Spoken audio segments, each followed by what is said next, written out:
one thing Ivory is famous for, he loves to bring up something and say, but I'm not going to talk about that. We give him heck about it too. It's funny. Like, yeah, he does. Yeah, he'll be talking, and like at Thetacon, I was sitting in his discussion there, his group, and he started to talk about stuff, and then he segued into something else, and he said, "But I'm not going to talk about that." And I started laughing. Famous. Those are his famous words. Pop is popping and locking. Magnum scrutinizing. Papa Max Podcast. Hey everyone, and welcome back to episode 36 of the Papa Mags Podcast. Mags, we're up to 243 in days since we've been told we can take our NFTs off a Thetadrop in a few weeks, and guess what? Popper's still locked. So I think we got to keep this count going. Hopefully we're getting close. Well, yeah, definitely, and kudos to you. But speaking of locked, did you happen to take part or see that Slugs challenge? No, the Theta Punks, right? Nope, I'm talking about the Slugs. Slugs. Oh, yes, I did. I'm a little upset about that, not gonna lie. Okay, listen, I successfully completed the challenge, and I had no locking issues with the challenge NFT that I earned. However, the actual slug, I believe that's locked up for like 3 more weeks or something. Well, time out. Me and some other really cool heroes on Twitter. Our challenge reward is locked still. It locked for like 17 days. Is your slug both locked of them too? Yeah, both of them. They're both locked. They're both locked. I don't know why. And you said yours didn't lock. No, neither of them are locked. And I don't understand. So now, is there conditions? Is this only a VIP? And if so, that's not stated fucking anywhere on Thetadrop that there is a VIP lock, and that's not you're not creating. It seems like you're just creating statuses. You're giving VIPs additional benefits that you're just making up on the fly. You either are into slugs and you get a badge and you can sell it, or only some people can sell it. That seems like fucking bullshit, to be honest with you. So I was curious if your intuition on that VIP was accurate, and I did ask that, and somebody else said that they were a VIP and that their NFT challenge token was locked. So this just seems like, I don't know, like that's a bigger F up than because I would love to sell it for $35, $38, but I can't. That's what they were going for, like in the beginning. Well, that's because only a few could be sold. Yeah, why? Why is that?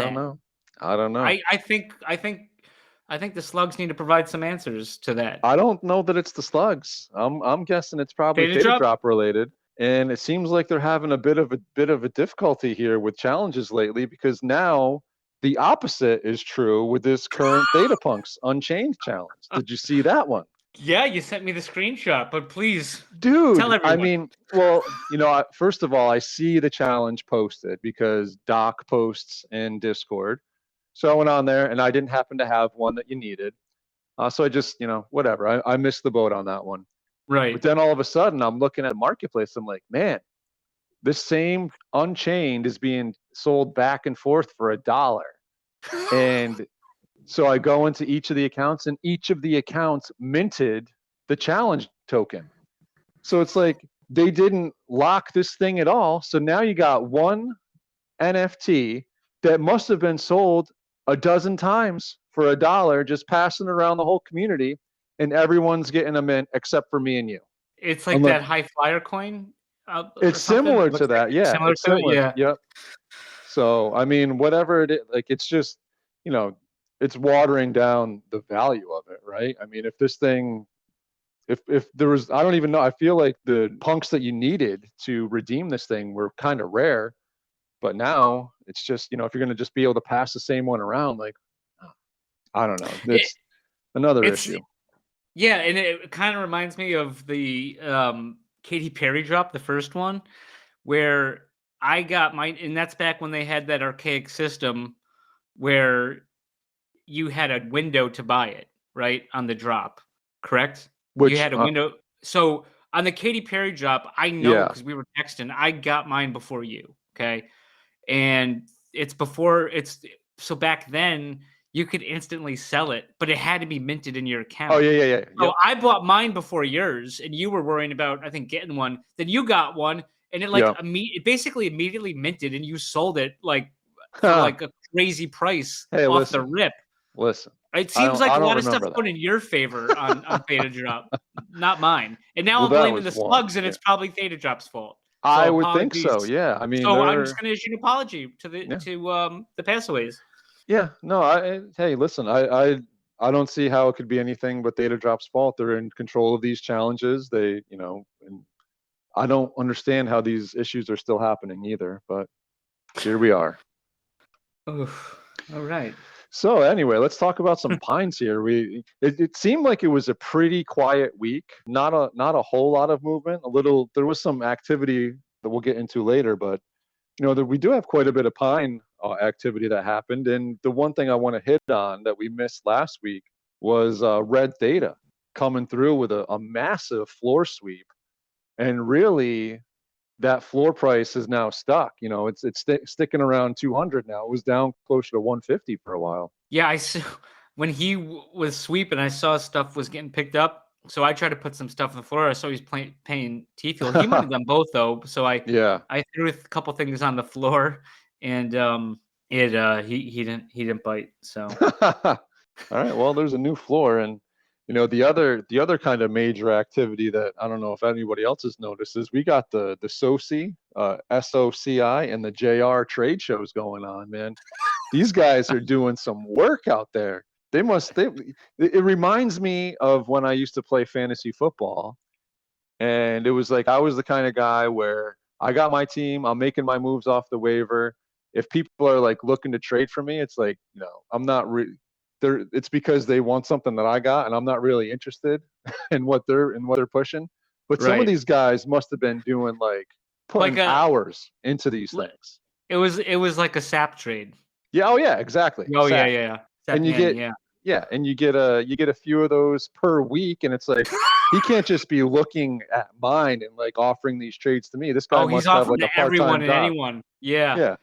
Yep. So I feel like these two are putting in a part-time work on just these trade offers that they're doing too. It's crazy, but it's fun to watch. And I'm not big on trading. I'll trade within projects. I feel comfortable trading within pines, but these guys are trading within pines, passaways, Tigons, symbiotes, and just kind of in between projects. That's a hard thing to do for me, but it's entertaining to watch. The Soshi thing and the JR thing as well. Soshi got that. His thing kind of started when he got that custom Fuse Wars, right? The camo, that he traded to JR. Right. Well, so it kind of reminds me of do you remember The Office when they had that garage sale thing in the warehouse, and Dwight started with almost nothing, and then he turned it into a telescope by the end of the day. Yes. And then he wound up trading it to Jim for 3 magic beans or something like that. So also some of the trades remind me of that, but I can't make heads or tails of it, of what's going on, but it is fun to watch. Yeah, it's fun to watch from the sidelines, and it's also fun to watch Chief from the sidelines. This guy is just nonstop. He had a pretty big week too. I know we had spoken a bit about the mudras last week, and then wouldn't you know it, Chief hears it, and what do you think happens next? There goes another mudra. Crazy. They're moving hot and fast. Yeah. It doesn't seem like there's many to be had at these prices anymore. And the mudra wasn't the only thing he did. He got that nice army helmet with the USA blindfold, and he pulled in a gold skull with a stapler, which. There was a little bit of drama on Twitter this week because we had brought up with Char last week, what the least favorite props were, and I mentioned, my least favorite is the turkey leg, and I'm just not I don't mind the stapler, but I don't like the stapler with a nice pine, right? I don't know. Who was it? Was it Space Brood? His Bond one with the pine with the stapler. with the stapler and those like the hypnotic The crazy glasses. glasses. Yeah. Oh, it's fucking awesome. But would you prefer that with a different prop? Well, because hear this out. Because he has those like crazy spiral glasses, the black and white ones. Yeah, the hypno. Yeah. Right. It's like it's like this pine is dangerous, and he has a stapler. Like, yeah, he's taking no prisoners with a stapler. This guy. I mean, he doesn't even need a weapon, like a gun. Yeah. So, no, listen, you're right. The stapler's not terrible, but I don't know. It doesn't add anything to a skull, especially for me. And the thing I don't like about the milkshake, for the most part, is it does block a lot of it blocks a lot of the torso, because the shakers kind of do too. Yeah. If we're being honest, the milkshake definitely more so, but I'm not a huge fan of the milkshake. I like milkshakes, but not a huge for fan. Sure. Yeah. Yeah, no, I just thought it was funny because I bring that up, and I didn't even realize that Chief had just bought that gold skull with the stapler, and he's like, "I like this one." He's like, "Yeah, no, man, that one's for sure. I wouldn't kick it out of bed." But wouldn't you rather a knife with that? Like, there's that other gold skull that's got the knife. Do you know what one I'm talking about? It looks pretty somebody posted it. Yeah, and that one's sick. Like that one, I love that one. I mean, trust me, I would take that gold one with the stapler, but I just, I don't think the stapler adds much to that gold skull. And the turkey leg, honestly, like that one Char has, the skull with the crown, the turkey leg kind of looks okay with that. Look, he looks like a conquering king that's just like eating his, but yeah, other than that, like I have a turkey leg, and I'm not a huge fan of the turkey leg, and I'm surprised all the love the turkey leg was getting when nobody wants to eat turkey on Thanksgiving. Did you run a poll on that? I didn't run a poll. Well, we ran a Thanksgiving like hot takes, and the majority were not about turkey. But well, that's just you complaining, but the milkshake and the turkey led somebody to get the pilgrim. That's no, that was the milkshake, and the cookies were the crampine. Okay, the crampine. And then the turkey leg was the pilgrim. Yeah. Yes. I didn't have one back then. So what are you gonna do? But hey, we also had some you had a nice little trade there too. I saw Brody. All right, well, so this kind of all started with a random account that was created a week ago on Sunday. And all of a sudden, this account swipes its credit card for $22,500. It's just sitting on a bunch of cash. It's brand new, just created, and it starts buying things in USD and selling them for less. And it has no T-drop, so getting stuck with US. It's like the old wild west. And our boy Brody and me. Well, yeah, and you bought one too, but Brody bought the bottom on them and bought a can, and then he was looking to swap it. He asked for what's the best pine I can get for this, and you offered him a pretty decent FU pine, if I remember correctly. Yeah, I definitely wish I had that one still, but it was a gamble for sure, Yeah, it was a gamble. I mean, you ended up. I figured between everything me and T News have been pulling, that something was bound to come up good. So, but yeah, and that was funny because that individual, I think they bought like a can for like $1,300. Yeah. And then they posted it for $9 or $9.50, and then I bought it for cash. So yeah, exactly. They bought three actually, and it was $8.50. They opened one. They opened one. That? Yes, they did. Opened one. Yeah. This is so wild, right? They bought these random $1,200 opened pines too, and like one of them got sold for $120 or $140 in Tfuel. It's like, what's going on here? Like, who's swiping their card for $22,500 just to take a 90% washing to get some Tfuel? I mean, the only I don't know if you could call them legitimate. The only people I think that would do that is Wells Fargo.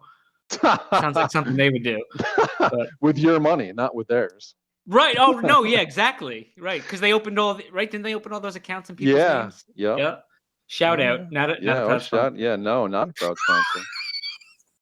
But hey, we love you, Wells Fargo. I got my mortgage with them, so let's relax a little bit. Okay, different department, but okay. Yeah, yeah. So that was quite a bit of action there early in the week. Rustum, hope everything is okay with you. I don't know what that was about.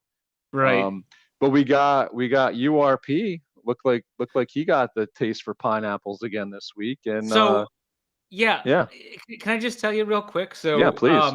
So I have a Samurai Sword Tfuel pin, right? I do know that, yes. He's pretty cool. I like him. He's better than a lot of the other ones, okay? So, like, I don't know, maybe like 3 weeks ago or something, I reached out to him and was like, he had Pintori that he bought from URP. Right. And you're talking about Nico. I'm sorry, Nico. Yeah. So I'm sorry, I just kind of hijacked it, but we'll just go with this and we'll go back to yours. But so Nico, I DM'd him and I was like, hey, any chance like we could trade Samurai Tfuel pins for Samurai Tfuel pins and because yours is like his was like 8 or 9 better ranking than mine. I'm like, yep. I'll throw in whatever I need to like it to make it right. And he was like, nope, not interested in trading it. So I was like, oh, okay. And you know the number one reason why. Well, one, it's very cool, and it has the black Theta blindfold. But the main reason why I wanted it was so it would have avoided what happened this week. And I could have held it over his head. Oh, so you were looking to play some defense. Right. The best defense is a good offense. Well, that failed, and Pintori is on his way to South Africa right now. He's already there, yeah. He might be there by now. It was a quick trip. Did we going to talk about this other Well, thing? So he also had a nice little trade as well, where he traded the black Theta blindfold, right, and he snatched up a Theta pin and another pine. So now, I believe he already had the SPS pin. So now he's got the Pintori's got the Tfuel pin, traded for the Theta pin, had the SPS pin, and obviously his altered's got the banana pin. So he's got he's in the 4-pin league, right? Are you counting that banana pin, quote unquote? I mean, it's an altered. That's it. Metadata. What are your thoughts? Does he qualify for the challenge? Well, it didn't we have this kind of came up, or did it come up during this week? And there was I think URP was clapping back, but and he was saying it counts. And then I said, well, if that counts, then the skull with the Tfuel in the hair counts as something completely different. And James, if you want to give a more definitive answer on that one-of-one prop, generative prop, you know how to reach out to us. DMs are open. Yeah, and catch, just so if you're hearing that, or Mac, just pass that up along too. And don't put any of your spin on it. Yes, please leave that alone. But I mean, it was an altered. His legitimately though was an altered of one that had that. So yeah, does it not have it? I don't know. And if you can go with that, then you can go with what I'm saying. Is all I'm saying. Yeah. No, I mean, you know where I stand on this. Yeah, you don't stand on it. You stand away from it. No. Right. No, get that out of here. It's not 4 pins. Sorry. So he's 3 pins. That's a 3-pinner. I mean, 3 pins and a hell of a nice. Yeah, altered. 3 pins and an altered. We'll take it. I'd take the altered. But, sorry. Yeah. Your boy Tudiel. He had a big week this week. He did. I saw that. He completed the background challenge, and what struck me as the funniest part is the background that he needed to complete it. Did you notice? Wasn't it the Con Orange? No, he's got like 6 of those. He's hoarding all the Con Orange. He needed the Oligarch Olive. Oh, that's right. That's right. Yeah. And I saw a message after, because I actually gotten a few, and he put a message out looking to trade to get one of those backgrounds, and I saw it too late. So yep, exactly. So congratulations to him. Because that was mine. That was the one I needed to complete mine. Exactly. Well. Yeah, okay. exactly. Yep. Yeah. All right. Yeah. Weird. Yeah. Hey, and we want to. officially wrapped up the fantasy football that we ran this week. And shout out Jay Sanch. Congratulations. Took home the Tfuel pot. He took home the SPS ThetaCon NFT. And ThetaPunks threw in a ThetaPunk for him. So shout out Jay Sanch. Congratulations, dude. That was from both of us. Yeah. Well, of course. Yeah. Of course it was. So I got a nice little package in the mail this week. 2 big boxes of popcorn, bro. Oh, I got one. Yeah. 1 box? Yeah, maple. Oh, I thought you did you redeem 2 or just 1? I redeemed the ketchup hoodie. Oh, did you get that too? I did not get that yet. No. That one must be coming from a different part of Canada. But speaking of the popcorn, shout out to Doc Theta for using our promo code during the popcorn day sale. 35% off. Yeah. Save 35% off just by using our code. Well, right. Yeah. Yeah. On that day. Yeah. On that day. Well, you would have saved 25 anyway, but extra 10 compounded on that. So that's a good deal. Yeah. Absolutely. And the one last thing I had on here is that the Symbio Creatives, the Thetaverse project, we got a big AMA coming up. 27th, right? Coming Friday. Yeah. It's coming Friday, 8 p.m. If you're involved, if you own any of the NFTs, make sure you're in that Discord. If you got any questions, get them in there. He's taking questions now. So this is your opportunity to get any questions about that project answered by the man himself before he really diving into some serious development at this point. So a lot of exciting stuff. I also saw Catch kind of with the teaser in SPS as well, with the coming soon kind of stuff. Oh yeah. And the merch store is imminent again. I saw. Yeah. Back to imminent. And I mean, you know how I feel. Like, just tell me when dinner's ready. Right. It's funny, like, you know, when I was growing up, we you probably had a bell. Dude, yeah. You did, didn't you? I knew it. My mom had a cowbell, bro. We'd be outside playing, and she would just come out and start ringing the cowbell, and that meant like get in the house. It's time to eat. So I need some cowbell in my NFT life here. Gotta have more cowbell. Yeah, well, you gotta have it. Yep. So that's about all I had, man. Is there anything else you had from this kind of half quiet, half crazy week? No. Did we got everything, didn't we? I think we got so. Everything. Yeah. Okay. Yeah, that works. All right. Well, we had a fun time with our guest this week. Got to meet him at ThetaCon. Quite a guy. Very into a bunch of different projects. Definitely a smart dude. Guy runs numbers in his head. Kind of like remind me pretty like Rounders. You know what I mean? Did you get that feel from him? Yeah, sure. Yeah. I also, you're leaving out the biggest part. He's looking to play a featured role in Over the Top 2.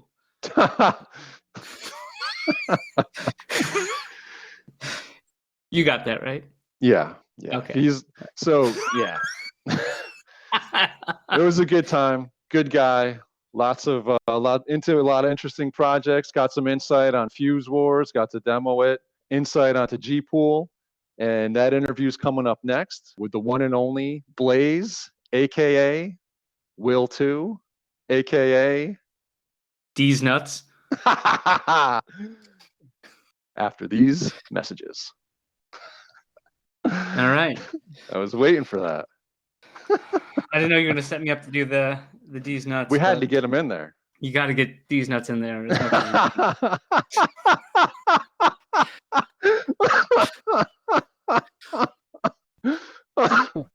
Oh, yeah. This week's episode is brought to you by Dr. Theta's Community Guardian Node. Theta's premier community guardian node where you can stake your Theta if you don't run your own guardian node. Best of all, 100% uptime so you do not miss any rewards and 0 fees so you earn 100% of your Tfuel. Trusted by Theta Labs, you can easily stake directly within your wallet. Simply go to the staking tab, choose Delegated Guardian Node, and find Dr. Theta's Guardian Node. Quick, simple, reliable, and best of all safe as the coins never leave your wallet. Stake with the Doc today. This week's episode is brought to you by Theta Vibes NFTs. Hurry on over to Open Theta and mint yourself a Theta Vibes musical NFT before the minting ends on February 15th. Each of the OG collection NFTs allow you to stake and earn T-Vibe token, which you can use to unlock monthly 2D and 3D entertainment.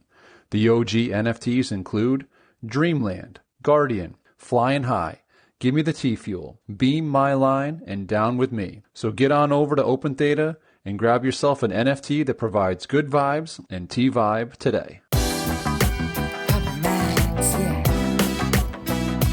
Papa Max. Papa Max Podcast. Papa Max Podcast. Oh, hey! What up, dog? There you go. Can Sound you hear great. me? Oh, yeah. Wasn't sure how it would come through. No, Lima sounds... Charlie. Lima Charlie. You know, What loud and does that clear. mean? Oh, Loud and clear. Yeah, no, I'm ex-military, so I understand the Lima Charlie means LC. Popper, you know, he doesn't know jack. no, over my head. Hey, Blaze, guess what? Sup? I don't know. So somebody approached me the other day, and they wanted me to write a book. I said I'll have to think about it, but it sounds like a novel idea. Oh, boy. Oh boy. All right, welcome. Blaze. I suppose I have been initiated. Is this the hazing ritual? Haze the Yeah. new guy? I don't know if it's just Haze the new guy. I'm continuing to get hazed, so not sure it ends. I remember when you had the Popper versus Magnum thing with the pineapples. You remember? Oh, yeah. Yeah, no, he I used remember a to little bit. abuse you. He used to abuse you so much. I was like, man, that's so harsh. I you're- dunked on him. I got PTSD. Every day. Yeah, I'm busy in the back room doing a bunch of paperwork, and I come on Twitter and I'm just getting slammed from every which way. It was tough. You show up and you see the 99 plus bubble in your notification. You're like, oh shit, what did I say this time? Yeah. I Memed again. Yeah, I've gotten that on Twitter before where, if I go in there and I get anywhere between 0 and 15, I'm probably okay. But then I'll come back and it'll be like 99 plus, and I'm like, oh shit, what did I say this time? Oh, yeah. And then it gets to the point where I'm just not even, I just clear them and continue on. There was too many for a time, but hey, man, welcome to the podcast. It's a pleasure to have you on here. It was a pleasure to meet you at ThetaCon. Hey, likewise. I'm excited to be here and talk with you guys. Even before I met you at ThetaCon, I thought y'all were pretty cool. You seem pretty cool online. And I was glad to meet you in real life and confirm it, Well, we've got everybody fooled. That looks like the trailer right there. Could be. Yeah. So I took a poll, and it came back that you had the firmest handshake at ThetaCon. You took a poll? Where, like on Twitter? No, just amongst ourselves. Unsolicited too. I mean, completely I think unsolicited. I approached you, Popper, first about it, and you're already tracking. Vice grip. Yeah, the vice grip handshake. Hey. Well, I appreciate it. It's a great honor. There's nothing I can't stand more than a limp-wristed, clammy handshake. You got that right. I can't stand it either. And unfortunately, I know a few people that do that, and it's just like, man, shake my hand. Just, I don't know. Yeah, it's pretty bad. To paraphrase what my drill instructor said when I was in the military a long time ago, shake like you got a pair. For sure. So let's stay on ThetaCon here for a little bit. From what I remember properly, you and I can't remember who you were with. You guys, was it Stefan, right? From Theta Lands. You guys named the Thetatonic drink. Is that? Yeah, us three. And you too? Yep. Anyway, me and Stefan co-invented the Thetatonic. The contribution that Mag provided was that he was in the general vicinity at the time that Steph and I co-invented the Thetatonic. That was his contribution. I did take that. What was the fruit that was in there? Celery is not celery. a fruit. Yeah. Oh yeah, I ate the celery. It was good. Yeah. What happened was there's a funny story behind this. So, and none of it involves Mag. Steph and I were sitting there at the bar, and we were like, "Hey, I heard about the Tfuel tonic. he's like, oh yeah, I heard about that from somebody, so we ordered it, and it looked cool. Had a nice presentation, but we were drinking it, and it was a little bit harsh. It didn't really go down smooth because it's vodka based and didn't have enough in it to really cover it, so it was a little bit harsher. So we finished our drinks, but then I'm sitting with Steph up at the bar, and he's like, you know what? We could invent the Theta tonic. Or no, I said we should invent the Theta tonic to go with the Tfuel tonic, and he said, yeah, that's a great idea. So we sat up there, we were discussing the color and everything, and I'm saying it's blue, and he's saying I'll say greenish blue, so we're arguing over that. And he pulls out his phone, he shows me the Theta logo, and I'm like, you've got a point there, touche. Yeah. Yep. So that's the basis. And then I said, okay, well, how are we going to make this? We're going to build it from the ground up. You got to put the main spirit in there first.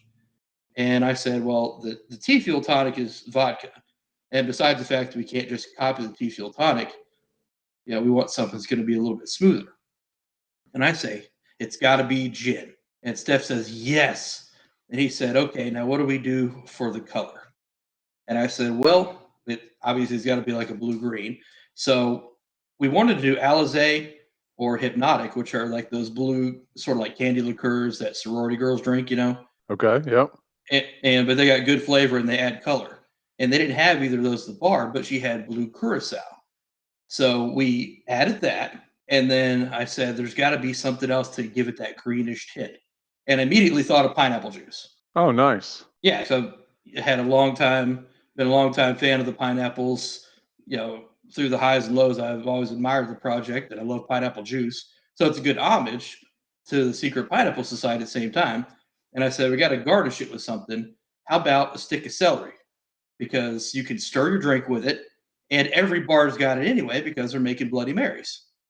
And he said, yes, that's brilliant. We've got to try it. So he ordered it for both of us, and he snapped pictures of them sitting on the bar, and then got a short video of us drinking it. And that's the one where you see me talking about how it's patented technology. And Magnum is not on the patent.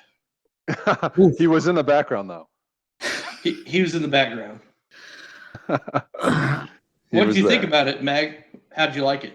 I only had the celery. I kind of got Heisman by you guys. Yeah, it actually. Such is life. Yeah, we were drinking it, and it was really good. It was really smooth, and I was going up to the groups of guys that we had gathered around the bar that you saw, and I was telling them, like, hey, guys, this drink is smoother than your wife's boyfriend. Ooh. And more people were going up there to the bar to get them, and I think probably a dozen or so people ordered them, and me and Steph had a second one, and then they ran out of blue curacao. And then people were trying to order the Theta tonic, and they couldn't. And this woman next to me, she's real nice. Everything, she's talking to me about my drink, and she was saying, "Hey, that looks cool. What? I haven't seen anything like that. What's that?" And I explained it to her, and she tells the bartender, she's like, "I want a Theta tonic." And I said, "Well, they're out of it." And she said, "Why did you tell me about it then?" And I said, "Because you asked." And then Steph leans over and he says, "It's limited edition." And I said, "Oh yeah, it's limited edition. We just didn't know it was at the time." Yeah, it's capped at 1 billion. Get it quick. Let's stay on ThetaCon for a little bit. I was there for a little.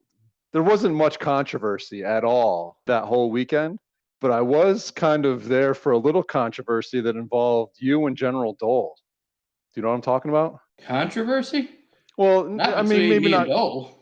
Maybe not controversy, but Dole had his phone out and he had two wills in his phone, and it was Big Will and Little Will. Oh yeah. I forgot about that. See, I was drunk at the time, but I digress. Oh. Yeah, the thing is, I'm not Little Will. Ain't nothing little about me. You see me, I'm a big boy. So if anybody's Big Will, it's gonna be me. I don't miss a meal. I gotta stay in shape. Round is a shape. But he fixed it. He saw the error of his ways. Yes, he did. He did fix it. I can confirm that. That was I just had to bring that up Oh man, Yeah. that was funny. I couldn't believe that when I saw that. I was like, really? Little Will? You couldn't even put like Will 1 and Will 2. That's worse than that Twitter poll. Oh yeah. Decide who gets to be Will 1 and Will 2. I mean, that would have been at least a little bit more respectful. Big Will, Little Will. Jeez. Well, I mean, it is your Blaze though, right? I mean, it's just you are. Yeah, my real name's Will though, so that's why. Understood. It's Yeah, like that. understood. But he should have put me in there as Blaze in the first place. Yeah, exactly. Yeah, you've been going by Will. Was that in your handle somewhere? Will was somewhere. It's literally in my name. That's there you go. Yeah. Yeah, so we had to get to the bottom of it because it gets confusing when people have the same name in the community, same first name, and we have to find a way to differentiate that. So we have there's a bunch of Wes's, there's Wills, So you just and the best part was Will 1 didn't even know that poll was going on until like towards the very end. Well, he still cheated. I mean, he still made like 10 accounts there at the last minute. Oh, of course he did. Elon was talking about. That's what that was. It wasn't Russian. Him and URB.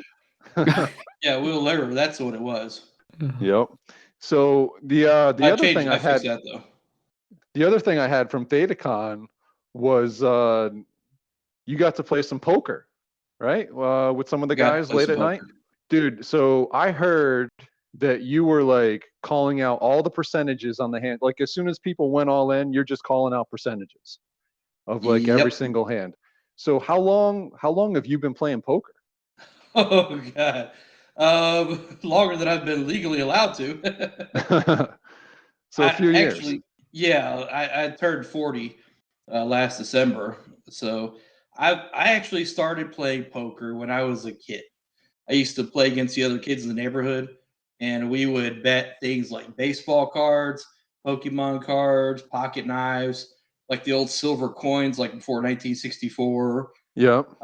All kinds of good stuff. PlayStation games. I won like, God only knows how many PlayStation games. I won somebody's Game Gear in like 6 games, including Sonic Spinball, which I wasted so much of my life on. It's not even funny. And the coolest thing I ever won off of a kid in the neighborhood, I have a small, it's like a bonbon dish is what it's intended to be.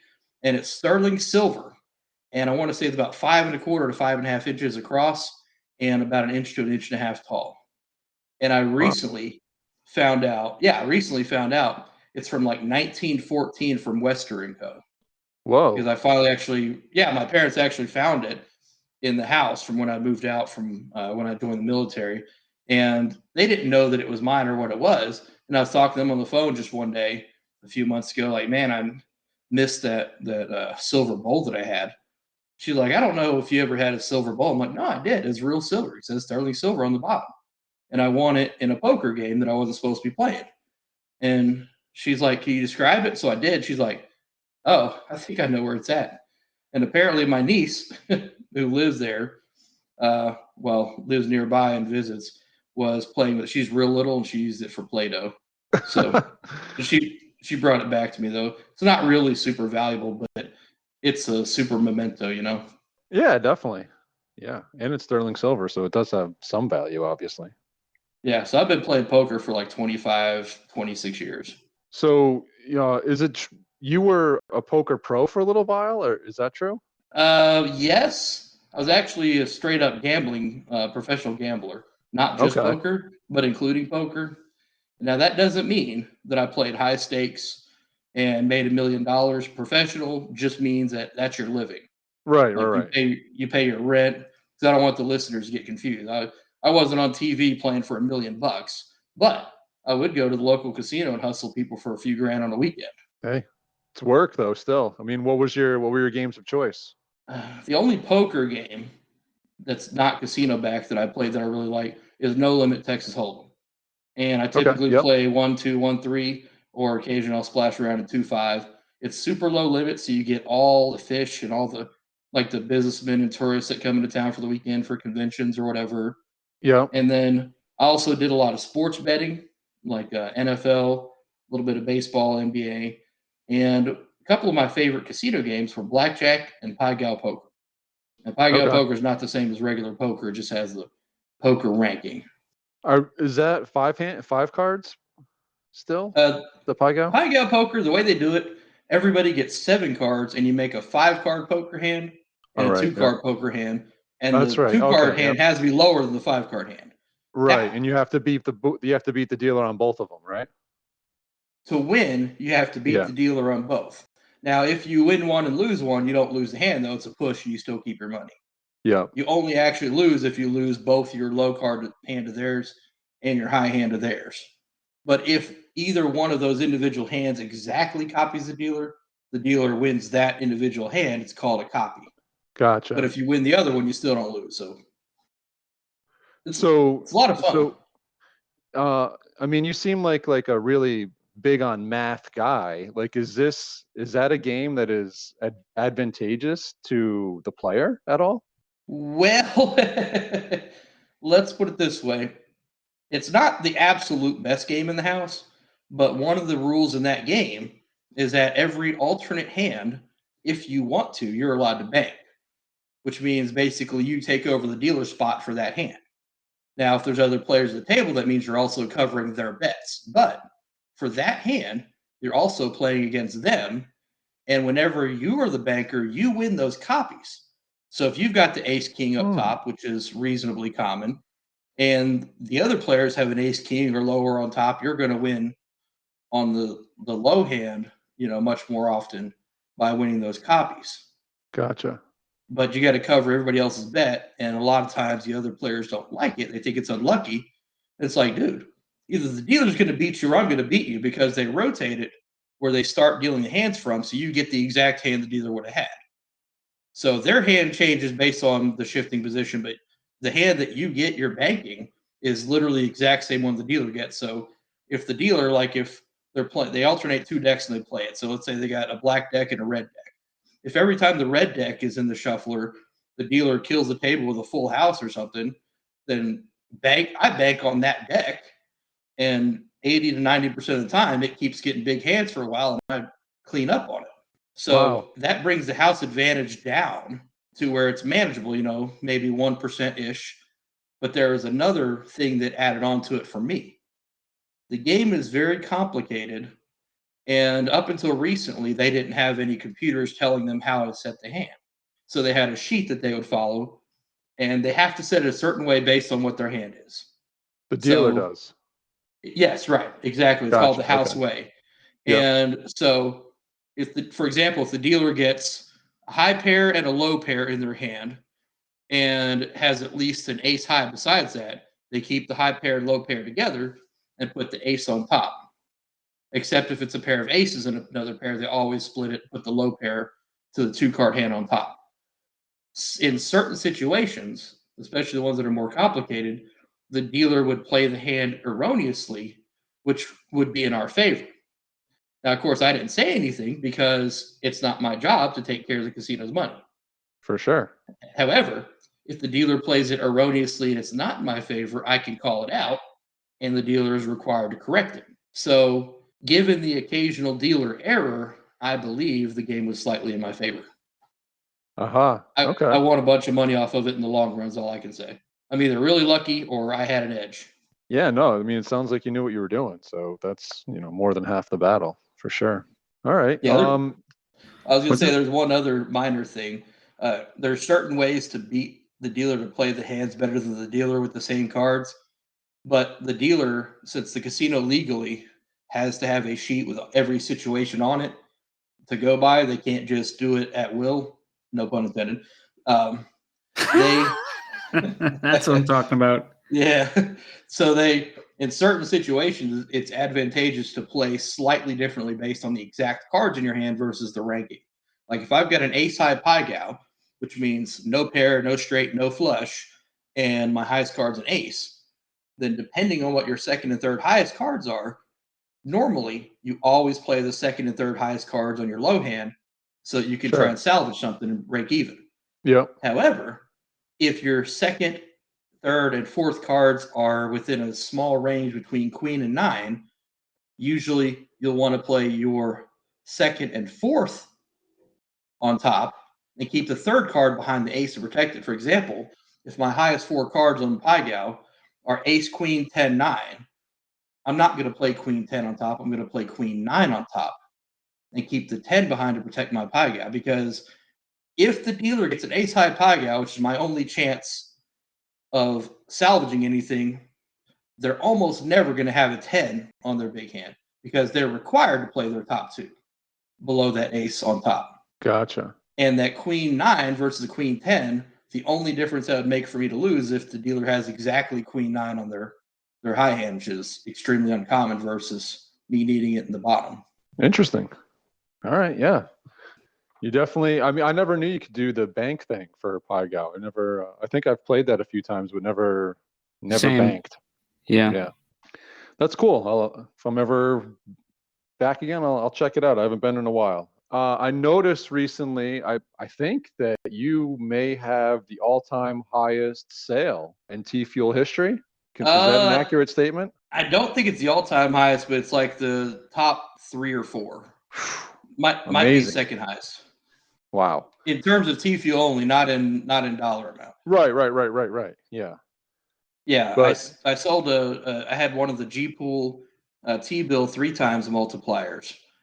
And basically, I won one of the 2 times multipliers in one of the raffles, the massive multiplier. And a guy got together with me later on down the line and said, "Hey, I've got one of these too. Do you want to merge them together? Do you think it'll be better for us if it's a 3 times?" And I said, "Oh, absolutely," because a lot of people don't realize why the 2 times massive is so expensive and won't buy it. But anybody can glance at a 3 times, see obviously 3 is more than 2. And then like, oh, okay, maybe that's why it's so expensive. So I ended up selling it for 1 million Tfuel. Unbelievable. Congratulations on that. That's crazy. Yeah, thank you. I got 465,000 for my half after the 7% fee on Open Theta. Not a bad day, for sure. So now I kind of remember a little bit of you winning that multiplier. You were running numbers again. I remember you were running numbers. Yep. Can you tell us a little bit how about that worked? Yeah, what it was is at the time they were doing the massive multipliers, there was nothing else bigger than this because these are the only ones that were more than 1 million capacity. They were 2 million capacity, so you could have up to 2 million T-bill in each individual pool covered by it. And it's the only one you could merge if you had 2 different of the 5 available 2 times massives. You could merge 2 of them, any 2, into a 3 times multiplier covering 4 million T-bill. And if you merged all 5 in any combination of 2 times and 3 times, you could get a 4 times 10 million T-bill multiplier. So this is obviously for me a game changer. I knew the whales had won them, and there would only be 8 of each 2 times massive multiplier available, so 40 total. So in the best case scenario, you're looking at 5 of the 4 timeses or 20 of the 3 timeses. So the first week, and I don't remember the exact numbers, so I may have fill in details a little bit of poetic license here, but I want to say each ticket enter cost $10. And I estimated at the time the value of a massive multiplier, and we were, Tfuel's like 20 cents a pop too, so of course everything is worth a lot more. Right. I estimated that one of these would probably be worth, a couple $100,000. So I'm estimating it on the safe side, $200,000 for one of these. So $1.6 million prize pool. And then at the end of the first week, there are only like 25,000 entries. And I entered for like 100 or 30 or something like that, some decent amount, but not going crazy. And so I saw that there's $250,000 in entries and a $1.6 million prize pool, that's a massive disparity. Good pot odds right there, yeah. Exactly. There's a huge overlay. So the next week, I'm like, you know what? I'm going to focus on this. I'm going to see how many tickets line up. And if near like the next to last day, because it ended Friday morning or Friday afternoon, I think it was, if the day before that, near the end of the day, it's not got a ton of tickets, I'm going to go after it, depending on what my odds are. So I ended up going all in on it because I got towards like Thursday, middle of the day, early afternoon, and there were, I want to say like 25,000 tickets in it or something, 25,000. So I knew there was going to be more every week. So I had to make my move in the earliest week possible. And I literally borrowed $12,000 from my 401k at work, and I sold NFTs. Yeah, I know, right? Wow.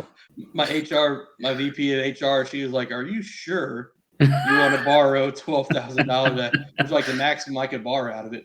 And I said, "Well, I'm as sure as I've ever been of anything, but nobody's ever really sure about anything until it happens."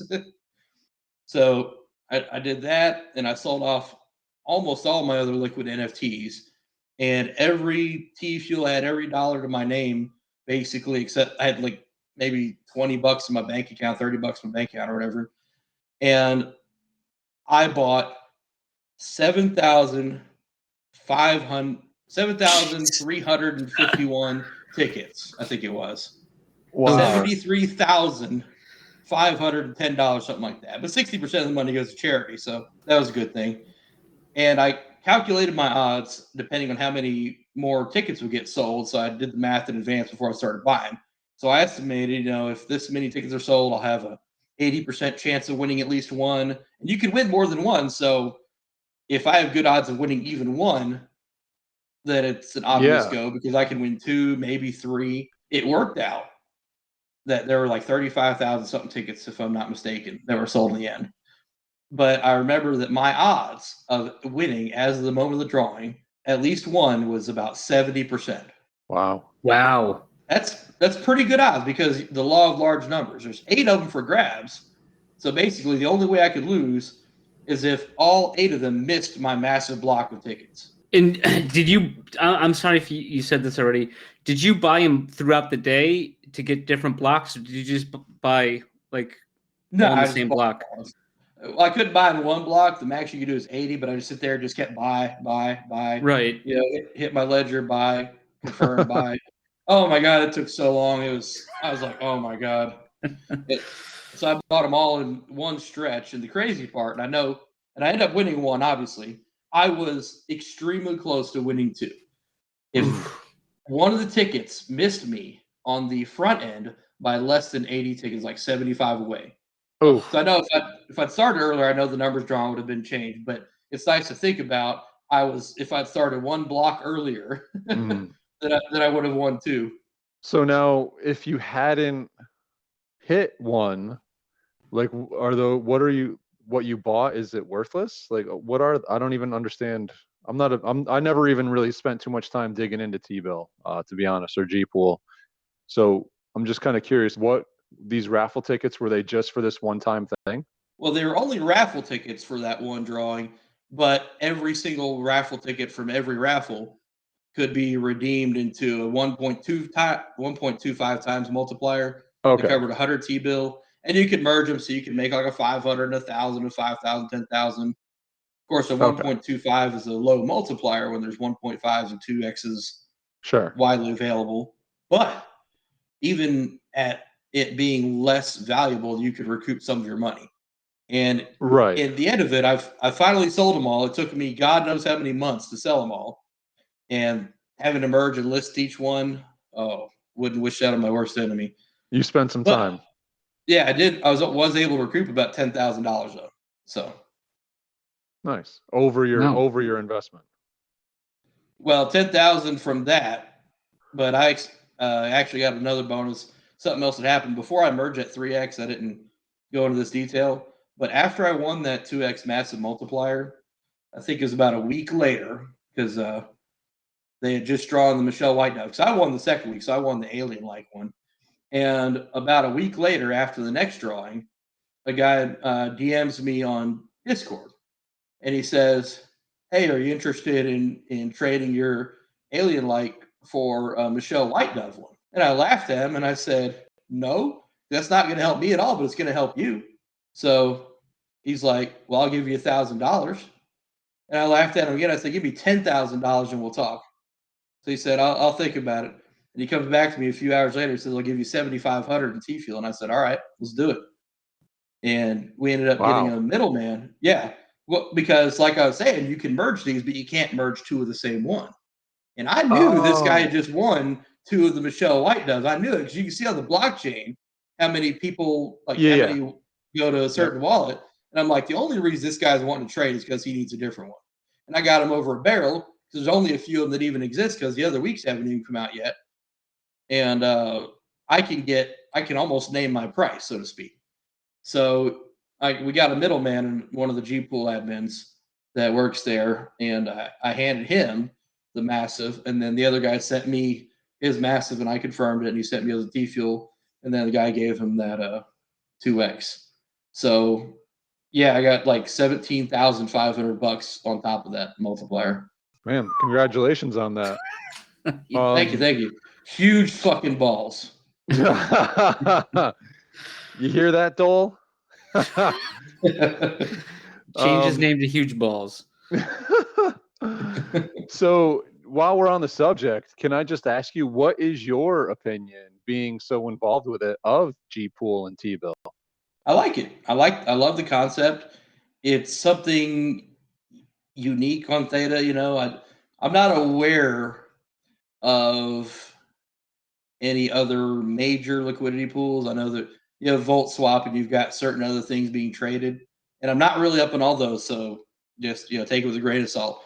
But I love the project. I love the idea. I think it's innovative. You know, we need liquidity pools on Theta. We need to have places you can get it besides Theta themselves for, probably legal reasons, among others, make it more decentralized. And I love the concept. D-Guard, we call him D. He's the man behind the plan and the project there. And he's a great guy. I met him at ThetaCon as well and saw what they're doing with G World. And I got to make a G Twin. So it was really cool to see they put the VR headset on me and to see that we're on the surface of the moon and see like, this is where people are going to be able to live. You're going to be able to get mail here, internet mail, metaverse mail, whatever you want to call it. You can ride dune buggies around on the surface of the moon. They're going to have amusement parks. You'll be able to hopefully eventually travel between worlds even. They didn't tell me that specifically, but that's something I'm hoping for. And I think it'll be something really neat for people with VR headsets to be able to experience. Cool. So this whole thing, you don't have a math problem with this whole thing? You're okay with the math behind it? Now, again, I don't know everything about the pool and how it works. It is really complicated, and I don't want to explain it wrong or misinterpret it or anything. But I don't have an issue with it. As a matter of fact, I'm confident enough in it that I actually bought up a ton more of those 2x multipliers, the regular ones, not the massive ones, a few weeks ago, because I'm bullish as hell on it. And on G World and GPool, I think it's a matter of anything you invest in is going to be risky, period. Everything. For sure. There's nothing, yeah. even treasury bonds. I mean, you got politicians threatening to default on the federal debt. And if that happens, we're all screwed. So it won't matter at that point. But if you invest in something during a bear market, especially, you can lose money. It happens. But for those people who ride it out and are in it, as soon as Tfuel keeps going back up, more people are going to join back into the pool. More people are going to make money again. Everybody's going to be happy and rosy, and nobody's going to be complaining. Because nobody was complaining before at all when we were in a bull market. Nobody. Everybody was happy. Everybody's in the pool doing stuff. In the bear market, it's not as easy to make money. But GPool does things to try and offset that. Like they try to compensate people for their IL, their impermanent loss, as token values differ, by dropping G-Note periodically. And you even get your own window to sell it in so that you have the opportunity to sell and get your full value before the next guy gets his. And then his is adjusted based on the new value of it. So you're getting the full value. And nobody that I know on any project, any chain, is going to give you 100% compensation for your impermanent loss. I don't know anybody like that. Yeah, no, I was just curious, knowing that you are such a math guy, if you had any take on it. Because, like I said, I saw the big, huge APRs and I just stayed away. I'm not looking for 75, something to guarantee me 75% APR. I didn't even bother looking at it, to be honest with you. So, I read some things. Obviously, we all have read some things on Twitter, and I was just kind of curious of your view, knowing that you are a math guy and that you have been involved in this. And have done well. With that, I don't know all the math behind every bit of it, but I do know that during the bull run, everybody was happy, everybody's making money, nobody was losing money. Yeah. And I know that, I'm trying to think of the best way to say it so I'm being accurate, so I want to make sure I'm accurately portraying everything to the best of my knowledge. Like I said, anything you invest in, there's always a risk of loss. But with this one, that APR is paid in T-bill. That's what you have to understand. It's not they can't print Tfuel and never claim to print Tfuel. Yeah, oh, for sure. So one of the things with it is as T-bill gets more value and more utility, other than just being tied to Tfuel, that T-bill has the potential to become extremely valuable. Because one of the big things about it, it's going to be the sole currency, if I understand correctly, from D. And I'm not speaking for D or GPool or GWorld, any of this. I'm not an official member. Yep, just your understanding, not financial advice, nothing like that. Yeah. I don't have any inside information. I'm not speaking for any of them. But I understand that T-bill will be the official and only currency within the GWorld metaverse. So when people want to ride on things, they want to live there, they want to have fun, they want to buy souvenirs, mint NFTs, whatever, it's all going to be in T-bill, which means anybody wanting to buy it has to buy T-bill. And the only actual place you can get T-bill is from that liquidity pool. So as people buy it, it goes up in value. More people are pouring Tfuel or whatever, into the pool, and the value the ratio of T-bill changes spikes up. versus Tfuel. Yeah. Exactly. And so at that point, it'll be particularly important to have the multipliers, because you'll be getting those extra rewards that get offset, help you offset some of that explosive growth. So you get, 1.5 or 2 times the T-bill side of your rewards. Or if you're a whale, 3 or 4 times. But when I had the 3 times, I couldn't afford to put anything into the pool because that was all my money. So I'd rather sell it as the 2 times so I can actually afford to buy stuff, Gotcha. But wait, so Blaze, can I just give you my take on it real quick? Because Did you invent it like you did the Thetadrops? Yeah, I was briefly in T-bill for a bit, and I know. So when those sticker sales were going on, is kind of when it was like, I don't know, it was week 1 or week 2 when the market just really crapped the bed from there, and I was going back and I was looking, and it's like I was losing T-bill today. I was losing Tfuel like the next day. It kept like going down. Like some stuff would go up, other stuff would go down, but it was like a net going down. And then the market went down. That's not going to help. But then when those multipliers, the massive multipliers came out, they didn't exist before.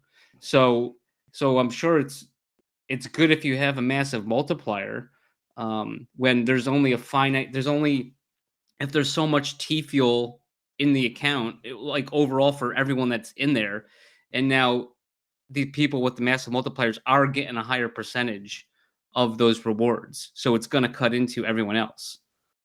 Is there a question in there? No, that's what that's what I'm saying. I'm saying it's. Are you asking for my opinion on it? Like, oh yeah, I'm asking for your opinion on that. Yeah, did I not? Well, the thing with that, and again, like I said, I really don't know every single bit behind it, so that I'm not speaking as an authority figure here.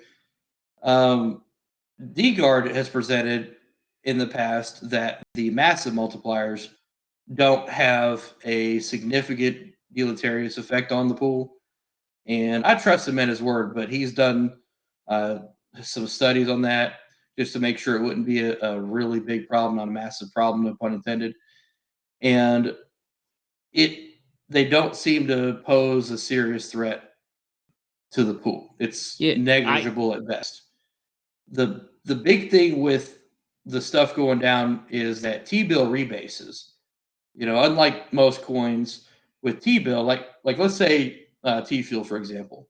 Tfuel, you have a certain coin, you've got, say, 100 Tfuel. If you don't spend it or stake it or give it away, you're always going to have 100 Tfuel. It'll go up in value, it'll go down in value, but you got the same amount. T-bill is the opposite. It's intended to try and give you the same buying power as for one T-bill token as $1 was in 2019. So with inflation, each T-bill is trying to be rebased to a slightly higher and higher amount. And the current target, I don't know what it is. I know recently is like $1.13, but that's probably a little bit higher now. So if T-bill gets too far, it's plus or minus 5%, if I'm not mistaken, from that target, then it rebases up or down accordingly. So for example, if T-bill is too low and it needs to get higher in value, then there are fewer tokens. And let's say, for example, you've got 10 T-bill tokens worth $1 each, and it needs to rebase it to $2. Now, it's not that drastic, but this is just for example. You have 10 $1 bills, and then after the rebase, you only have 5 of them, but they're worth $2 each. So you have the same amount of money, it's just fewer tokens. You have the same spending power because T-bill's value can go down just like Tfuel can, except you'll have fewer T-bill tokens that are still worth the same amount. And that rebase affects everything in the pool, if it's in your wallet, everywhere. That way, it's equal.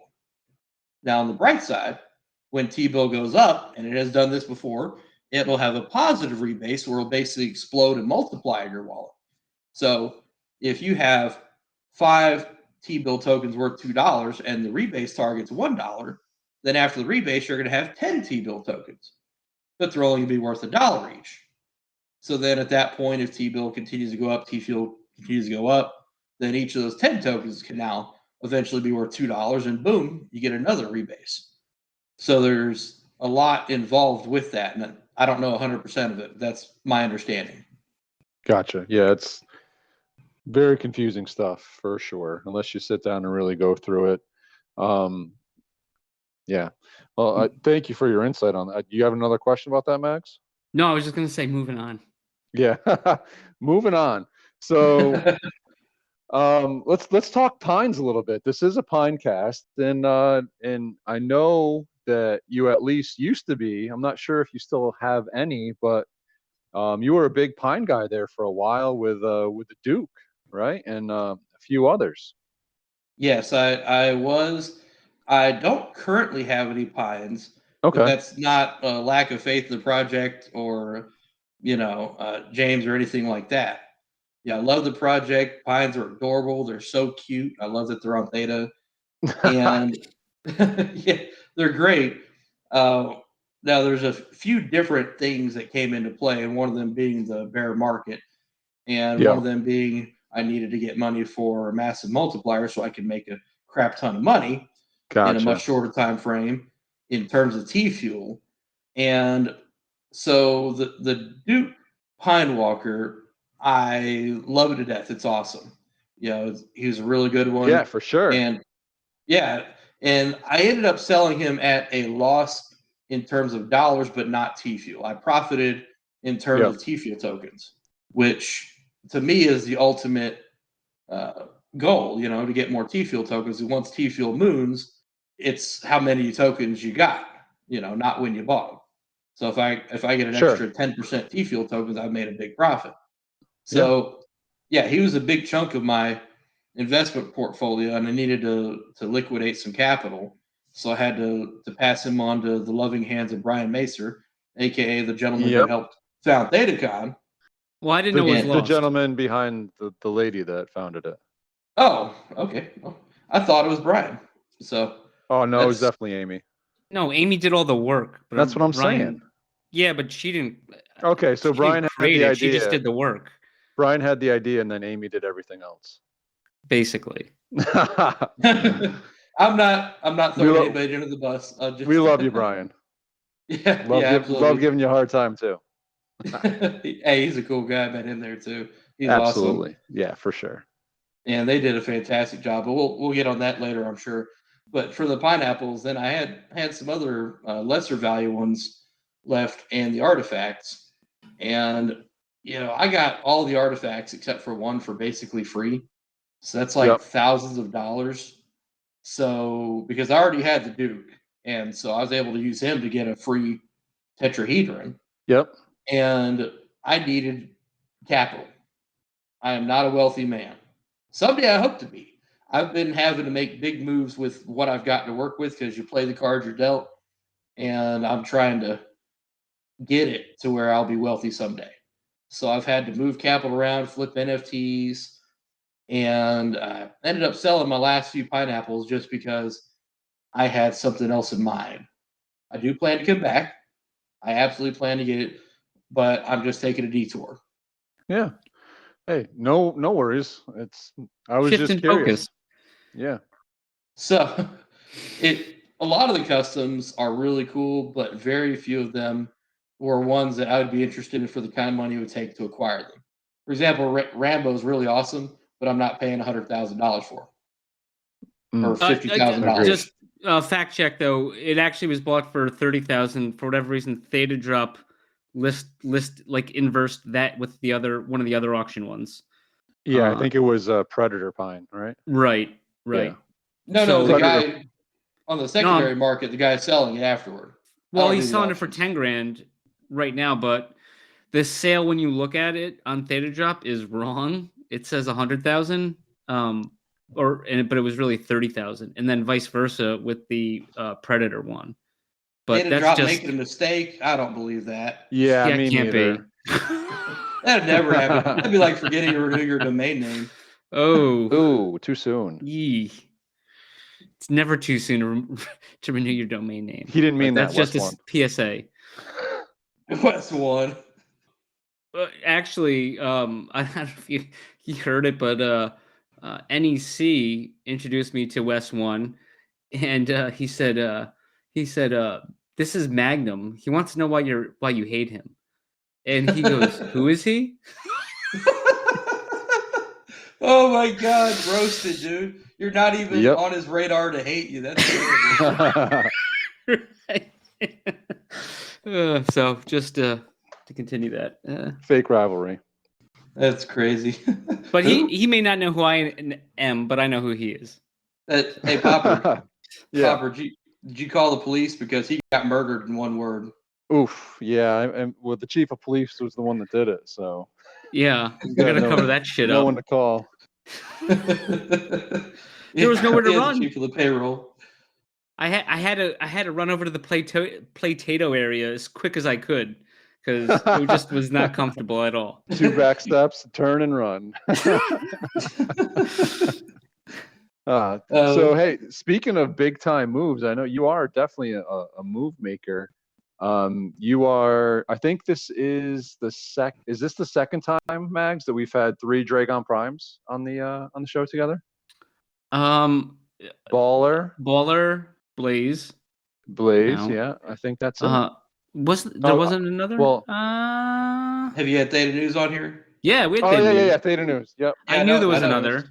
So sorry, Theta News. Yeah, who? That was Mag's fault. Don't blame me. Don't blame me. If I don't get credit for the tonic, I'm definitely not taking the fall for your misinformation. Man, I got plenty of it too. Yeah, he's not getting credit for the Theta tonic. Co-invented by Steph from Theta Lands and Blaze from everywhere on Theta. It was co-witnessed by me, though. I'm basically omniscient. He co-witnessed it. He was in the general vicinity when it was invented. That's it. Did you ever watch South Park? Oh, come on, of course. With Cartman was on the couch and Butters was it? Oh no, Jimmy came up with like the funniest joke. I think it was the fish stick joke. You remember that? Oh yeah. And Cartman was taking credit for it because he was on the couch eating when Jimmy came up with it. So kind of channeling Cartman on that one, I guess, for taking credit. Oh, speaking of which, Mag, do you like fish sticks? Yeah, I do. They're delicious. What are you, a gay fish? Here we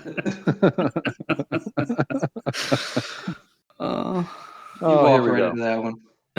All right, so let's talk some Fuse Wars from a guy that has some inside knowledge on at least some of the gameplay, right? You got a chance to demo that a bit?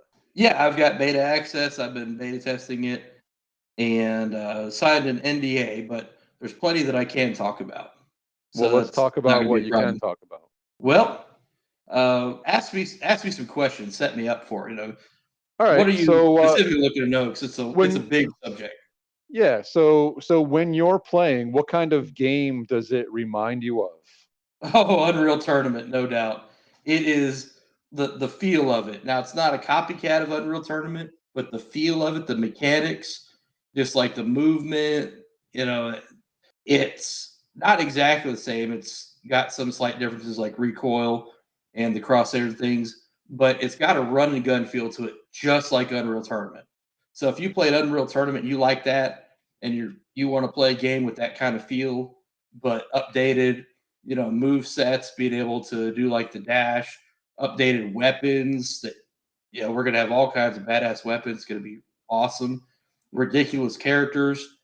You're going to have Dragon Primes, aka me, being able to build you weapons later on. Yeah. Yeah, so you'll be able to get all kinds of new technology, and you'll be able to build your own weapons if you're a Dragon Prime. If you're not, you'll be able to buy them from Dragon Primes. So just plug in that. If you need something called Blaze, I got you. 188 guns now. And it really feels like an Unreal Tournament game. And there's other game modes, and I can't get into all the details, but for the ones that they've publicly announced, and I don't even know all of them, just being upfront, but I do know some of the things going on behind the scenes. They're going to have the classic deathmatch, like you see, where either one team kills the other team or it's a free-for-all everybody. And they're going to have a single-player campaign, which will have different... I don't know how it's going to work, but I'd like to think it's going to be like the storyline is going to be similar to Metro 2033. Have you ever played that? Not the storyline, but the way it functions. And they have Metro Last Light and Metro Exodus, and it's a shooter game, and it's like there's different individual maps, but it's a journey or an adventure. And then between, you've got some storytelling, like on the screen, it'll come up with some text and tell you the story, continue to tell you about it while a voice narrates it. And then when you click ready, you jump into the action for the next map. I'm hoping it's something like that for the single player mode. So you get the story, the campaign, and then within the individual campaigns, you've got different game modes like the deathmatch, or the free-for-all or team deathmatch. And another one they've publicized is the control. That's what I call it. I don't remember the exact name for it. That's the one where you've got to control certain checkpoints. And have you ever played Unreal Tournament? I have not, but I've seen the control. I've seen these, like I've seen Zilla play it on Theta TV. So I've seen a bunch of these. I'm familiar with the control one. You get into that box and then it turns your color, right? And you gotta control all of these little safe areas or whatever they are. Yeah, and I think the way it's going to work from the gameplay I've seen is that if it's got 3 control points, as long as you control at least 2 of them, your score goes up every second or half second by a point. It's like a multiplier. Oh boy. Yeah, it is a multiplayer. So multiplier for multiplayer. Yeah. Right. Go ahead. No, yeah, like you're saying, if you control 3 points, it's going to go up even faster. Yeah, right. Yeah, like that. I assume I would think so. That makes sense. And there are going to be other game modes. I don't know specifically what. I've got my hopes up on a few things, but I can't discuss them because he may or may not be doing them. So, but there will be other game modes. So there will be something for everybody. If you just want to run around and kill things, you'll have that. If you want to be on a team so that you're not by yourself running around killing things and everybody killing you, then only half the people can kill you. And they'll have the control mode and they'll have other modes. So whatever you like, you should be able to find something within Guardian, Fuse Wars and Colossus, which is the name of the main game, and then the single player. Right. So just out of curiosity, like how excited are you for this game? Like as a gamer, is this something that is this the kind of game that you can envision just like sitting down and getting after? It's the kind of game that I'm going to want to play after work, on Friday, get off work, get home about 5:30 and jump in the game. And before I know it, it's Sunday night at 10:30 and I was supposed to be in bed 2 hours ago. And like, where did the weekend go? I'm really excited for it. And it's going to be one of those games that's really addictive. I know it because they're going to have that play to earn mechanic. Like I said, you're going to be able to have all sorts of different characters, including be able to lend out, rent out characters. You're going to have different weapons, maybe different maps or vehicles, things like that. I don't know. But there's going to be so many different things to explore, so many things to unlock, so many things to have fun with and play with. And at its core, I am a shooter gamer.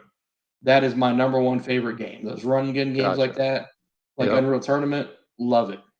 I am super stoked. I can't wait for it to come out. Blaze, on a scale of I to X, what would you rate your excitement for using the Dragon Prime to do your arms dealer business? Oh, definitely XX. All right. It'd be like double X because it'd be like double X. I'm super excited. Number one, that's the revenue stream. Anytime you've got multiple revenue streams, that's always a good thing. But beyond that, it's going to be fun. It's not something where, like, I don't know if you've seen like some of those mobile clicker games. It's like an idle game, and the only point of the game is for you to click the darn thing every 5 minutes or 10 minutes or whatever. It's not going to be like Candy Crush, where technically it's free, and then we're going to hose you down later on because when you get to this certain level, there's realistically no way to beat it without buying $5,000 worth of loot boxes or power-ups. This is something where everybody has a chance, even if you don't buy my weapons, but the people that buy my weapons are probably going to mop the floor with you, so you should buy them too. Well, they could also buy our weapons. Use promo code Papa Mags, save 10% on those weapons. Wait, are you a Dragon Prime? That's popcorn. I'm sorry. So buy my weapons. I'm just saying, and it's going to be so much fun. On top of that, the Dragon Prime is the strongest character in the game. Period. And like Ivory has said, that doesn't mean nobody can beat it. He's stronger. He's faster. So whoever's on the other team, you're going to have to work together because this is not a single player game that you're playing when you're playing against other people like Dragon Primes. This is a team sport. And if you will either win as a team or you'll lose as a team. There's no middle ground there. Any given Sunday. Exactly, any given Sunday. But you better work together because otherwise I'm going to crush you. Except for TK, he's kind of an asshole. He's ridiculous. Like we were playing the beta, and this dude, and I can talk about this. One of the maps we were playing, he found this spot, and the eagle at nest. The current moment, it's ridiculous. He found this one spot, and it's not that he's invincible or untouchable.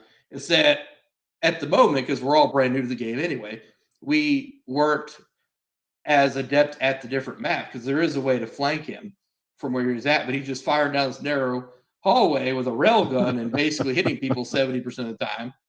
And it takes quite a while to get down that narrow hallway to get him. And it's hard to shoot down him. And he's got a rail gun, which obviously is going to shoot long distances very accurately and kill you. And we're trying to use like submachine guns and pistols and stuff and shoot them down. But the nades are super, super powerful. You get hit with one, you're done. So far, from what I've seen in the beta. Now, later on, you're going to have different characters with different strengths. They may have different shields or abilities or whatever. So that may be different. But right now, from what I played, if you get hit with a grenade, if you eat it, you're done. Click just respawn. Like real life. Pretty much. So I noticed you had some luck opening a chamber, right? Was it your first chamber you opened? No, the third one, which is still remarkable. Third chamber, yeah, for sure. So you got a beautiful custom Theta Guardian, right? Oh yeah, I don't know what it is, but for a lot of these projects, except for the pineapples, I have great luck opening containers. Now, to be fair, the pineapple ones I only opened 2 or 3 because they're like $1,400, which is very different. But like on the Mystic Gurus, I opened a custom within like my 3rd or 4th one. And on the cryo chambers here, the cryo chambers here, I bought 7 of them initially. and I opened the third one. I pulled a friggin' custom. And I was like, "Oh my god!" And everybody was like, "Blaze, you suck." And people were like, "You're the luckiest dude I know. How do you do this?" Because they knew about the Mystic Gurus ones and some of the other stuff that I've done too. And they're like, you're the luckiest guy I know." And I'm just like, I love this Theta Guardian. I don't know what he does yet. Yeah, I know. But if it's anything like the pattern, Popper, do you know about the VROAs, right? The original OG VROAs. Oh yeah, that you I know know how they about, have that. Yeah, you know how they have that little symbol in the hexagon, except for the one that Yeah. does it in the upper left. Yes. Those I don't know what symbols- they mean. I'm actually about to tell you. I figured it out based nice. on the first couple that came out. Those icons relate to the ability of the special ability of that character. Okay. For example, in Prime, it's got the three little, not really hexes, but they're sort of like hex bolts put together. Like you can build or combine armor, arms, weapons, things like that. And then the Sentinel Prime has got a skull with a third eye in the middle. And if you play with him enough and unlock the Sentinel vision, then you can see through walls, basically. You know, if you use that NFT, or you can sell it or use it with someone else. And the other characters the same way. I don't remember all of them off the top of my head, but like the Inferno one, which does extra damage and cuts right through armor or exosuits. It's got like the red plus. So my belief, and I've got a good reason for it, is that all of these customs as well have something to do with the icon in the upper left. And for the Theta Guardian, it's a Theta token. Oh. So I don't know what exactly that means, but I'm hoping it means I get extra coins or something like that, like cash incentives is what it makes me think of. Yeah, interesting. I honestly have no clue, but it's certainly possible we find out in the AMA that's coming up next week. Oh yeah. I'm excited. I'm looking forward to that. I'm gonna put in a question about that. I don't think he'll tell us, but one thing Ivory's famous for, he loves to bring up something and say, but I'm not going to talk about that. We give him heck about it too. It's funny. Like, yeah, he does. Oh, yeah, he'll be talking, and like at ThetaCon, I was sitting in his discussion there, his group, and he started to talk about stuff, and he segued into something else, and he said, "But I'm not going to talk about that." And I started laughing. Famous. He made those are his famous words. All right, cool. So So let's go back to ThetaCon then. What was your favorite part of it? That's tough to say, man, because it's the whole thing. That was great. Don't get me wrong, but Brian, you said Amy did all the work. They did a fantastic job. They planned all that out. Oh I'm glad Wes was there. I just call him Wes. I'm not calling him Wes number one because to me he's just Wes. He's the man. He's the Wes. There is no other Wes. Maybe we should do a poll. No. Not unless Elon sells me some bots to use. But they're cheap though, I heard they're pretty cheap to rent. Kind of like my last In girlfriend. fun fact, they love the URP episode. They do. Yeah. Oh, nice. But yeah, it was all really good. It was really awesome. I guess you're gonna laugh, but one of my favorite parts is the happy hour because like all you can eat and drink for free, and I'm just sitting at this table, and these waiters and waitresses are bringing me food, and I'm like, yes, please. And as I'm just sitting there, and I'm trying to eat like this empanada, and I'm like halfway through it, and this really nice lady comes over, and she's got these steak. And it ended up being like I think it was steak on a kebab, and I'm like, oh yeah. So I grab that. I'm not even done with that, and then somebody comes over and brings over the chicken ones. So now I've got like that grilled or sautéed chicken, whatever it was, and all of it was fantastic. Like the steak was the best one, of course, but all of the food was so good, and the drinks were on point.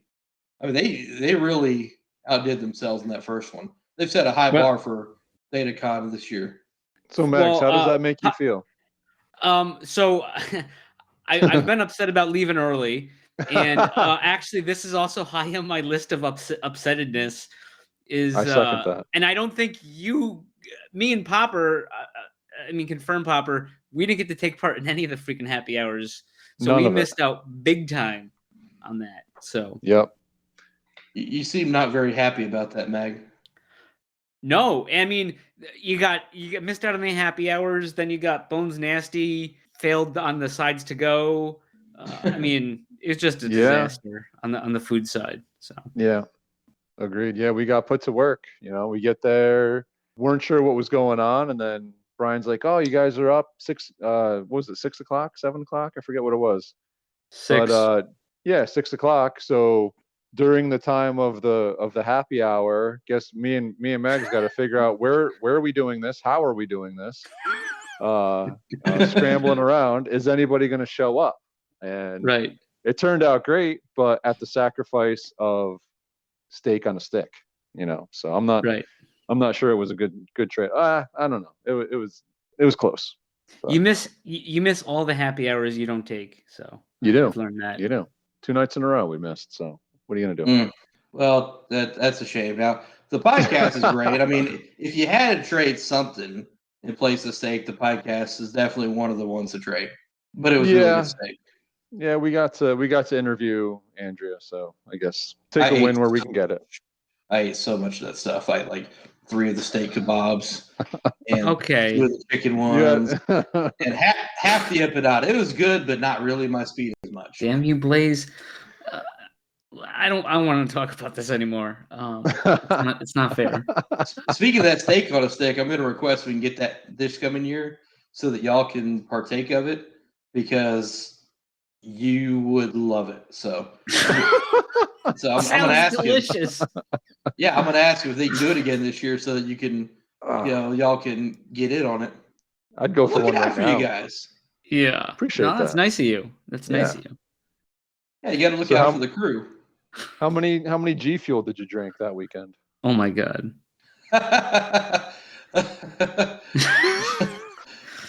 GPool's a hell of a drug.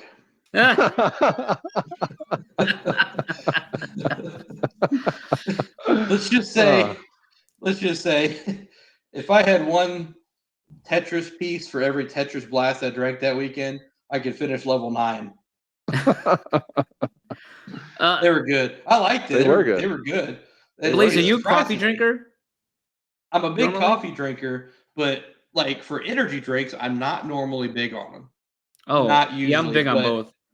The thing with it is a lot of them, they have this weird taste to them. And then the GPuels is like sugar-free, I think. Yeah. That Tetris Blast. And it was surprisingly good. I was like, wow, these are really good. They are good. So, yeah, it tasted kind of like a Red Bull, but without the sugar. But not exactly like a Red Bull, but it was like reminiscent of it, So I was walking around looking for some whiskey to pour in there. Oh, man. It was good stuff, though. Yeah. No, it was real good. Were there any projects that you learned more about while you were there that kind of surprised you? Yes, there were a couple of them. The Theta Lands one is a big one.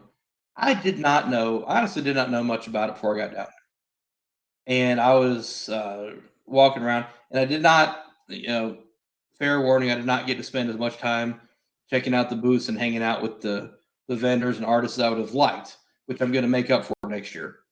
But I got to talk with Steph about Theta Lands, and it was really awesome. He showed me everything. And then the Sunday morning before he left, he even brought down his laptop and showed me. He demoed the game for me. It's like a reminiscent of Street Fighter, except without the cheating. Yeah. So that was a lot of fun. And another big one that I liked was Theta Diamond is another one. They've got a great project. He's have you seen that one? The crystal heads, is that what it's called? He's got the diamond heads, but he also does a daily diamond. Yeah, every day. Yeah, exactly. Yeah, except Sundays, I think. Every other day, he makes one-of-one unique art piece NFT. And these are really cool. He does a lot of great stuff, and some of them are really mind-blowing and are things that could be like, almost psychedelic in nature, some of them. And they're very expressive. Yeah.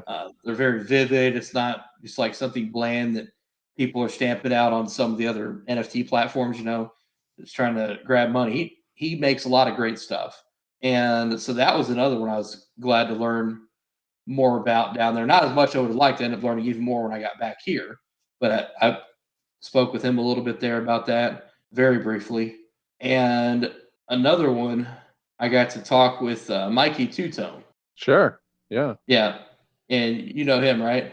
Yeah, he's on Theta TV. He's got a project coming up too. Yeah, he's a really chill dude. That was really cool meeting him. And forgive me, I do not remember the other gentleman's name who was with him there. I'm trying to think of Theta it. Vibes. Guardian Theta.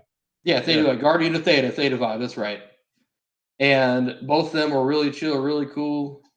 And I'll tell you what, Mikey Two-Tone, he's got great sativa. Just saying.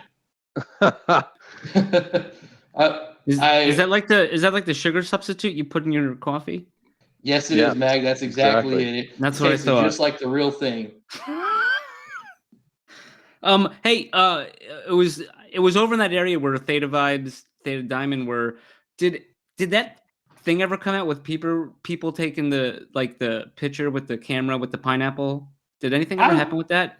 I was actually thinking about that the other day. I hadn't checked into that. I want to. I did a couple on there. I know General Dole did, and I did one with him on there. Where the one I did that was my favorite one is I calmly walked, in front of the camera, and then turned and faced the camera, and I'm holding one of those swag bags, and I have a blank expression on my face. I reach down to the bag, and I rustle around for a second, and then when I pull out my hand, it's a middle finger, and I flip it up to the camera. And then, one that General Dole did, he stood there, and he aggressively did the double bird to the camera, and he did that, and I said, "Hang on, I got a good one for you. Do it again," because he was getting ready to walk off the camera. So he did the double bird, and then I immediately ran it from the side and crouched down on one knee, and flipped off the double bird, then ran back off the camera. So I'm hoping one of those made the cut. Yeah, I was just thinking about that. So just so everyone knows, there's like a camera that was just capturing time or whatever, like it was on, right, Blaze? Yeah, it was just constantly recording. Yeah, and they said they were going to go back and end up editing the best parts together to make a video. Right. Yeah, I guess the best parts were the 5 seconds I was in it, so I could see them I don't know if I want to put this out. If it took you 5 seconds to leave, I'm sure. Ooh. I'm kidding. I love you, man. Oh, man, I love you too. Oh, my God. Sorry, not sorry. Yeah. That's funny. All right. Hey, Blaze, we really appreciate you joining us. I had a blast. This was it was great to get to know you. Great to meet you at ThetaCon. Anytime I have a math question, I know where I'm going. Especially if it involves pot odds and. Not to me. You can't afford my rates. All right. I see how it is. I see. All right, I'll give you the family discount. Yeah, and is there a promo code you're going to have for family discounts for your Dragon weapons? Depends if you're a family I like or the family I don't like. Family I don't like. Yeah, the family I don't like is FU200. You pay double. I was pretty sure you're going to go with Deez Nuts. Hasn't been said all night, which I'm shocked that the under hit on that one. Well, of course I wasn't going to say it. I only buzz Deez Nuts when you're not expecting it. We've been on high alert all night here. Exactly. That's why I didn't say it. See, mind game, just like with poker. I got to keep you on edge and keep you on your toes. I wanted to say one other thing though about the ThetaCon and everything. Yeah. And there's a lot of good times there. And you were talking about GPool, and I brought up the Tetris Blast, and they had how many flavors do they have there of those? There's a few. At least 3 or 4, I think. Yeah. Wasn't there cotton candy? I think there was a cotton candy. There was only 3 there. 3? Yeah, Tetris, cotton candy, and I'm trying to remember the other one. Can't remember. They were all good though. Yeah, like I said, I drank so many of those, and they were good. I didn't really put any whiskey in any of them. They tasted really good, and for sure. Usually I use a lot of them to stay awake for that late night poker game we were talking about. Yep. And I'll tell you what, which one of those was my favorite flavor of GPool was? Deez Nuts. Oh, there we go. Yeah. And very cool. One other thing I'd like to touch on, I really want to throw this out there because the guy deserves it. I don't want to go into all the details, but let's just say we're at the Toro restaurant on, I believe it was Saturday night, and there was a mix-up. The staff made a mix-up with our food and our bills and everything. And I won't go into all the details, won't rehash all that drama, but I want to say and give a huge shout out to Swamp Ass, who stepped up immediately and helped resolve it. He stepped up and resolved it, no hesitation, and took care of everything. So he's a straight up guy, and I want to give him a huge shout out. Absolutely, he deserves it. And I love you, man. You're awesome, dude. That was awesome. He really stepped up for everybody. Swamp Ass is definitely a good guy. We friend of the podcast for sure. Yeah, we had like 12 people there, 13 people there, or something like that. And James, Rare Robot, he was with us too. So he was there as part of that. And Swampy stepped up and took care of everything. So straight up class act. And also at that dinner, after we were breaking the dinner party up and heading out, I got to meet John Heater. Am I saying his name right? John Heater? Yep, Heater. Yep. Okay. I got to meet him and Efren right there. They were having dinner at the table adjacent to ours. And speaking of class acts, those guys were really good about it, really gracious. I got to get a selfie with John and chat with him real briefly because he was having dinner. I didn't want to impose, but I thought it was awesome what he was doing. I was a big fan of Napoleon Dynamite. So both of those guys are, A+ in my book. And I told him that I thought it was really awesome what he was doing with the Tygons and, doing things on the Theta Network to help bring people together, build community, which is very important these days, especially, bringing people together and giving them positive vibe, positive messages, and just general positivity. He let me get a selfie with him, and then I was trying to get Efren's attention.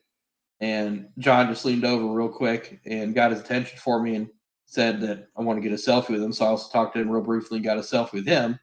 And he was really chill as well. So I was really stoked to meet them.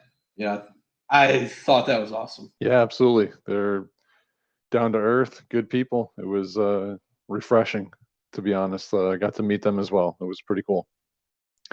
All right, man. Well, thanks again. We appreciate you coming on. It's great to get to know more about you, and definitely look forward to playing some Fuse Wars against you. Oh, absolutely. Can I bring up something else, the Fuse Wars, real quick, related to that? Yeah, sure. Yeah, I was just gonna say, Theta News is building a team, right? Yes, I did see that. Are you gonna get in on that? I'm gonna work with him if he lets me. So far, he said that I can work with him. I'm gonna contribute mostly in the resources area. Are you thinking about that? He brought it to my attention. I'm not quite sure how it fits into my overall strategy with the Battle Pass feature now becoming available. So we're gonna have to, once we get close, the Colossus build isn't going to be out for another year plus. So once we get closer to Dragons doing their thing, then we're gonna have a serious Dragon discussion amongst ourselves. Oh, absolutely. Yeah, I think with the battle passes, it's a seasonal thing. So if you go that route, I believe your VROA, your NFTs are going to be locked up for like several months. They will be locked up for the entirety of the season, yes. Yeah, and I think the seasons are several months, if I'm not mistaken. They'll be like to be determined. Like 3 months or 6 months or something. But if you rent, and this is also good information for everybody else who's interested in Colossus and Fuse Wars, if you rent directly, like if you know a guy, like if I liked Mag enough to rent him my Dragon, then I could rent it to him for whatever period of time we wanted to without that 3-month lockup. That's correct. Yep. Yeah, so you can go that route. You can do the Battle Pass thing. You can, just rent it to your friends or on the open market. Just, post on Discord or put up a flyer in your local bar or whatever. Hey, renting out NFTs. Hope they don't get the wrong idea. But yeah, I'm excited about it, and I'm excited to play with you and Mag on that. and maybe even play on the same team. Yeah.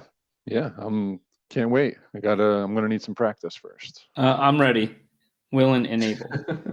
I need some practice too, to be honest with you. That third person view, it's very different from what I'm used to. I'm used to the first person view.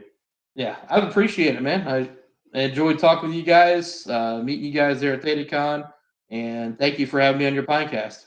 Yeah, absolutely. Glad you came up. Yeah, we'll be seeing you on the boards for sure. That sounds good. All right, have a great night, man. Hey, y'all too. Take care. Later. Deez Nuts.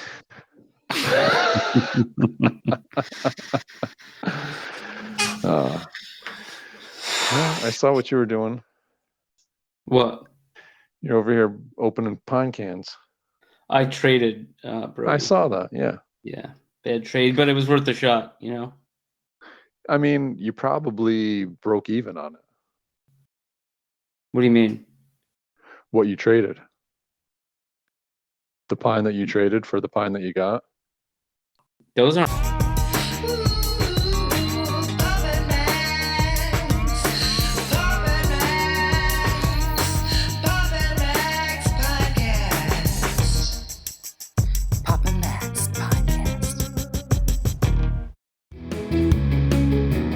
You have been listening to the Pops and Mags Pinecast.